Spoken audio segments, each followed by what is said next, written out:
"Don't embarrass me at my cousin's wedding," she ordered, then tried to sit me at a different table so her male best friend could take my spot. I left quietly. By the time I reached my car, she'd left 6 voicemails, each one more frantic, sobbing that she didn't mean it like that and begging me to please just talk. Hey viewers, before we move on to the video, please make sure to subscribe to the channel and hit the like button if you want to see more stories like this. Thanks. Hey Reddit, I need to get this off my chest. It's been a few months, and looking back, it's almost funny how blind I was, but at the time it stung like hell. I'm 28, work as an IT consultant, and I've always prided myself on being the steady, reliable guy in relationships. My girlfriend, ex now, Sarah, 27, is a graphic designer. We've been together for 2 years, living in a cozy apartment in a mid-sized city, or at least I thought we were building something real. From the start, I was all in. Sarah had lost her job right after we started dating. Seriously, some freelance gig that dried up overnight. I didn't hesitate. I covered rent for a few months, helped her update her portfolio, even worked with some contacts to get her interviews. She landed a decent position eventually, and things seemed great. I sacrificed a lot without complaint. Like last year, my buddies planned a weekend trip to the mountains. Hiking, beers, the works. I bailed to help Sarah move her stuff into my place when she got evicted from her old apartment. No big deal. I told myself that's what you do for someone you love. We talked about the future too. Marriage someday, maybe kids. I wasn't rushing, but I made it clear I was committed. Sarah always said she appreciated my stability. "You're my rock, Alex," she'd say after a tough day. But looking back, there were red flags I ignored. She had this male best friend, Jake, who'd been in her life since college. He was a salesman, always flashing that charismatic grin, posting about his adventures on social media. Sarah swore it was platonic, but she'd light up when he texted, and they'd hang out one-on-one more than I was comfortable with. I'd bring it up gently, and she'd brush it off. "You're being paranoid. Jake's like a brother." It escalated subtly. Sarah started comparing us. "Jake's so outgoing. He always knows how to work a room," she'd say after a party where I hung back, not being the loudest guy there. Or, "Why can't you be more spontaneous like Jake?" He surprised me with tickets to that concert last week. I'd swallow it thinking I was overreacting, but it chipped away at me. Then came her posts online, pictures of her and Jake at coffee shops or events. Captions like, "Best times with my favorite adventure buddy," glowing star, no mention of me, even though I'd been the one paying for half her adventures. The real kicker was her cousin's wedding. It was a big family affair at this charming venue in a small town about an hour away. Outdoor ceremony, fancy reception hall with string lights and all that. Sarah was buzzing about it for weeks. She was close to her cousin, and it was a chance to show off, I guess. I was excited too. I'd met her family a few times, and they seemed to like me. I rented a nice suit, got her a thoughtful gift for the couple, and even practiced a few dance moves since she loved dancing.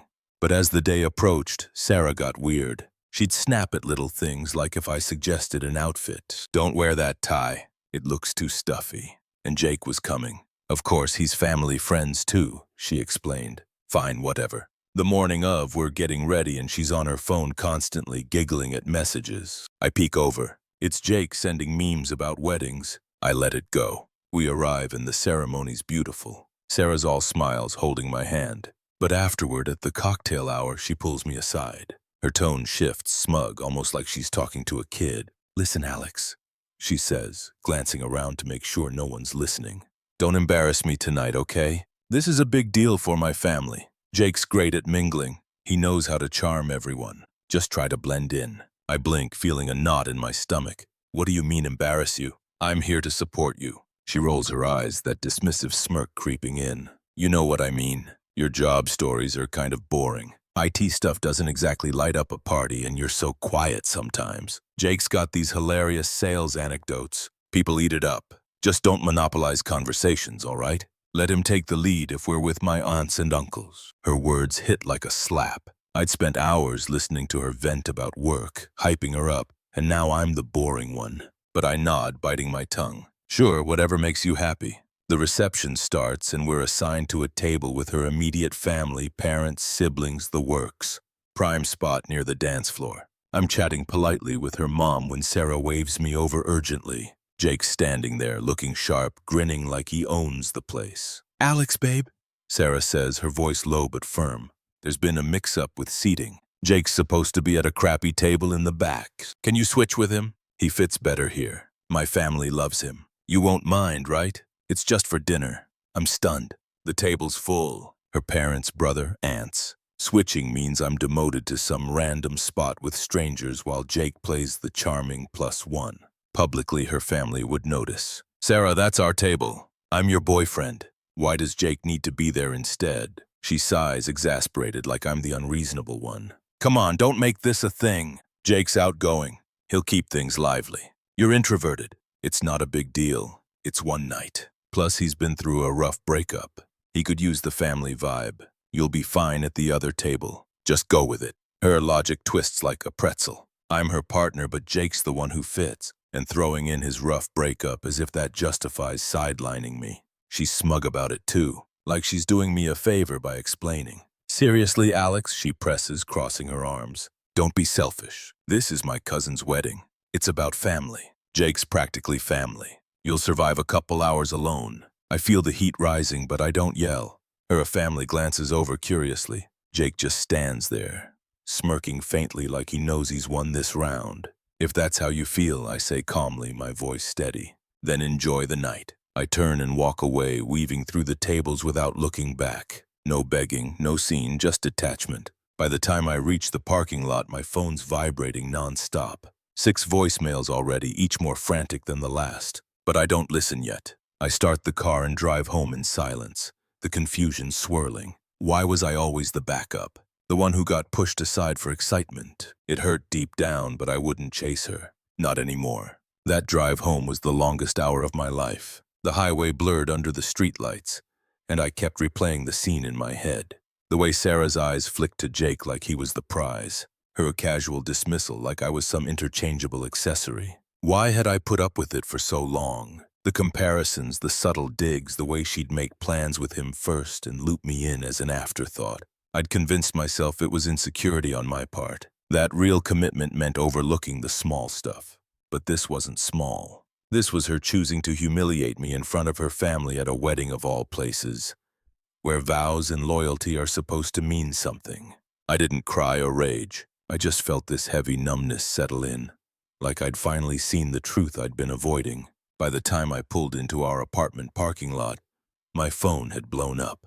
Texts first. Alex, where are you? Then, this is ridiculous. Come back. And finally, the voicemails. I sat in the car and played them one by one. The engine's still running.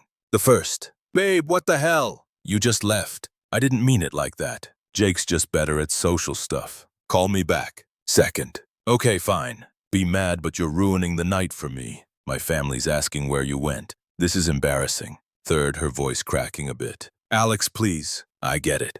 You're upset, but it's not a big deal. Jake's sitting here now, but it's whatever. Just talk to me. Fourth, more urgent. Background music from the reception fading. I'm sorry if it came out wrong. You know I love you. Don't do this. Come back or at least pick up. Fifth, sniffling now. Why are you ignoring me? This hurts. I didn't think you'd overreact like this. Please just talk. Sixth, full sobs. Alex, I'm freaking out. What if you got in an accident? Call me. I need to know you're okay. I messed up. Okay? Begging you. It was a progression from annoyed to apologetic to pseudo-apologetic to desperate. But listening to them, I realized something. She wasn't sorry for hurting me. She was sorry the night wasn't going perfectly. That her perfect image was cracking. No mention of how I'd felt sidelined. No real acknowledgement. I deleted them all, turned off my phone, and went inside. That night, I packed a bag with essentials, clothes, laptop, toiletries, and crashed at a cheap motel nearby. Didn't want to deal with her coming home drunk and dramatic. The next morning, I unblocked her long enough to send one text. We're done. I'll move my stuff out this week. Don't contact me. Then blocked again.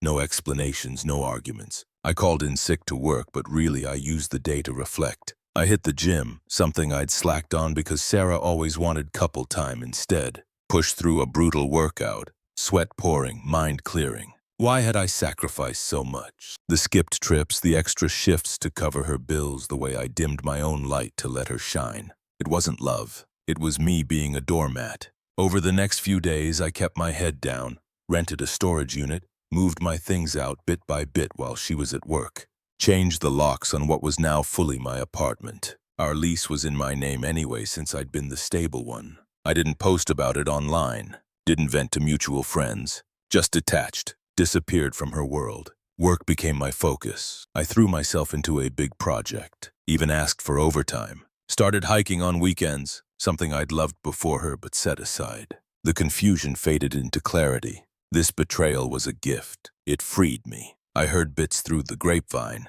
Mutual acquaintances who didn't know we'd split yet. Sarah partied hard at the wedding after I left, dancing with Jake all night, posting stories like nothing happened.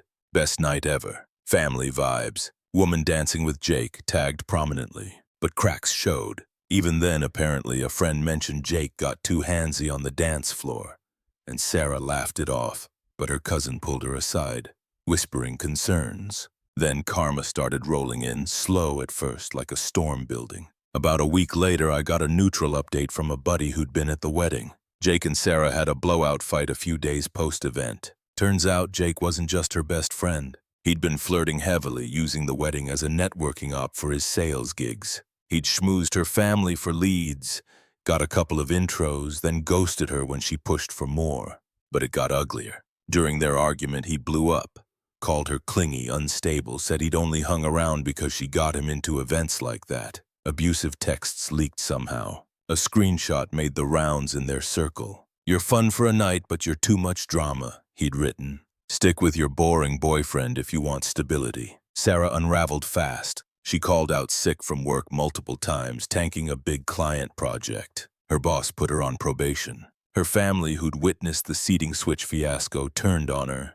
Her mom, who I'd always gotten along with, apparently chewed her out. "How could you treat Alex like that? He was good to you." Her cousin unfollowed her online after the drama spilled over. Friends distanced themselves too. Mutual ones reached out to me quietly, saying they'd seen the red flags with Jake.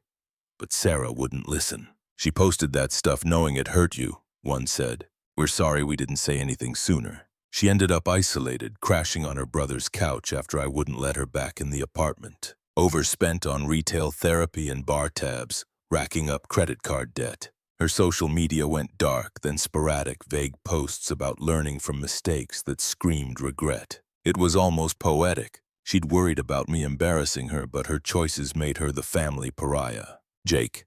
He moved on to some new fling, posting about his latest conquest like nothing happened. Unstable as ever from what I heard, bounced from job to job, always chasing the next high. I didn't gloat, didn't seek it out. But hearing it confirmed what I'd started to build. A life without her toxicity. Gym routine stuck. Work promotion came through. And I even started dating casually. No rush, just enjoying my freedom. The unfairness of it all lingered for a bit. That quiet ache of why me? But sitting with it, letting the silence heal, turned it into strength. She was the storm. I was the calm after. Of course, she didn't stop at those initial voicemails. If anything, they were just the opening act in her desperate symphony. The first week after the wedding, I kept my phone on silent, focusing on rebuilding. But she found ways around the block. Burner apps, email, even LinkedIn messages. It started semi-civil, like she was testing the waters. One evening, about 10 days in, my phone rang from an unknown number. I let it go to voicemail, but curiosity got me. It was her voice, shaky but still trying to play it cool. "Alex, it's me. I know you're mad, but we need to talk. That seating thing was stupid. I was stressed about the wedding." "Okay, Jake's just a friend. He means nothing. You overreacted by leaving like that. Call me back so we can fix this. Fix this." As if her public demotion of me was a minor glitch. I deleted it. But then the texts rolled in from her friends, people I'd met a handful of times, suddenly acting like mediators. One from her bestie, Mia. "Hey, Alex. Sarah's a mess. She didn't mean to hurt you. Jake's an ass, but give her a chance to explain. You two are great together." Another from her brother. "Dude, my sister's crying nonstop. Family's pissed at her too. But come on, don't ghost. Let's grab a beer and hash it out." Her family got involved next, and that's when it turned unpleasant. Her mom called from her landline. I recognized the area code. I picked up thinking it might be an emergency. But nope. "Alex, this is ridiculous." She started, her tone sharp and accusatory, like I'd been the one causing drama. Sarah told me what happened. Switching seats. That's nothing to end a relationship over. You're being childish. She's sorry. Come over for dinner and talk it out. We all make mistakes. I stayed calm. With all due respect, your daughter made her choices. I'm moving on. She huffed. Moving on. After everything she's been through, Jake was just being friendly. You're throwing away 2 years over jealousy. Think about her feelings. Her feelings. Not a word about mine. I hung up. Blocked the number. Sarah's aunt messaged me on social media next. Toxic as hell. Guilting me with family loyalty. Blood is thicker than water, Alex. Sarah needs you. Don't be the villain here. It escalated from there. Sarah showed up at my apartment unannounced one night, banging on the door. I didn't open it, but I could hear her through the wood. Alex, I know you're in there. Please open up. I messed up big time. Jake's a jerk. He ditched me after the wedding. Said I was too emotional. I see that now. You were right about him. Let's just talk. I miss you. We can go back to how things were. How things were. Me as the backup plan. I said nothing. Waited her out. She lingered for 20 minutes, alternating between pleas and sobs before leaving. A few days later, the anger kicked in. Another call from a new number. Her again, but this time the desperation had soured into rage. You think you can just ignore me after all I've put up with? Your boring routines, your safe little life. I chose you anyway, and now you're acting like I'm the bad guy. Jake was a mistake, but you're the one overreacting. How dare you block me? Pick up or I'll show up at your work. We need to settle this. Her true colors shining through. Hypocritical. Entitled. Twisting it so I was the problem. She justified sidelining me with, it's not a big deal. But now my silence was unforgivable. I saved the voicemail just in case, but didn't respond. Her attempts peaked with a long email. Rambling about how she'd grown from this, admitting Jake had crossed lines, but blaming stress, her family, even me for not speaking up sooner. I deserve a second chance, she wrote. Don't you still love me? No, I didn't, and that realization was freeing. Her desperation only confirmed I'd dodged a bullet. Friends told me she was spiraling more. Lost a freelance gig because she ghosted a deadline. Spent nights out trying to forget but ending up alone. Her family backed off after I politely told her brother to stop. Even they saw her hypocrisy now. It all culminated about 2 months later at a mutual friend's birthday party. I'd debated skipping it. Small gathering at a local bar, low-key, but I'd reconnected with old buddies and life was good. I'd gotten that promotion at work, leading a team now with a nice pay bump. Hit the gym consistently, dropped some weight, felt sharper. And yeah, I'd started seeing someone new. Emily, a marketing coordinator I'd met through a hiking group. No drama, just mutual respect. She valued my stability, laughed at my boring IT jokes. We weren't serious yet, but it felt right. I walked in with Emily on my arm, and there was Sarah crashing the party uninvited. I later learned she spotted me immediately, eyes widening. She looked rough, hair unkempt, forced smile. She approached us during a lull, voice trembling but trying for composure. Alex, hey! Can we talk privately? Emily glanced at me curiously, but I shook my head. No need, Sarah. Enjoy the party. She pressed on, desperate now, ignoring Emily. Please, I've been a wreck. Jake was abusive. Yelled at me. Ghosted after using me for intros at the wedding. I lost friends. My job's on thin ice. I realized what I had with you. I was stupid, smug. Let me make it up.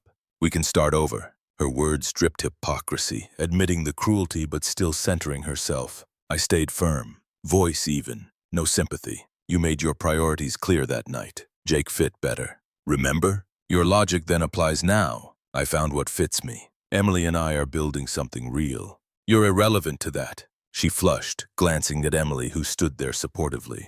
The power flip was obvious. Me thriving. Her desperate. But I love you. Doesn't that mean anything? I met her eyes, indifferent. It means you've learned a lesson. But my life's moved on. Focus on yours, she stammered, tears welling, then turned away, muttering something angry under her breath. Left the party early from what I heard. I didn't think about her after that. Danced with Emily, laughed with friends, blocked her everywhere for good. Update. It's been a few months since the party. Last I heard through the grapevine, Sarah's still single. Switched jobs to something entry-level. And her family's keeping distance after the full story came out. Me, promotion's going great. Emily and I are official now, planning a trip. No drama. That wedding betrayal, it feels like ancient history. I walked away with dignity and karma did the rest. What do you think, Reddit? Did I handle it right? Thanks for watching. Make sure to subscribe to the channel and hit the like button. What do you think about this story? Share it in the comments.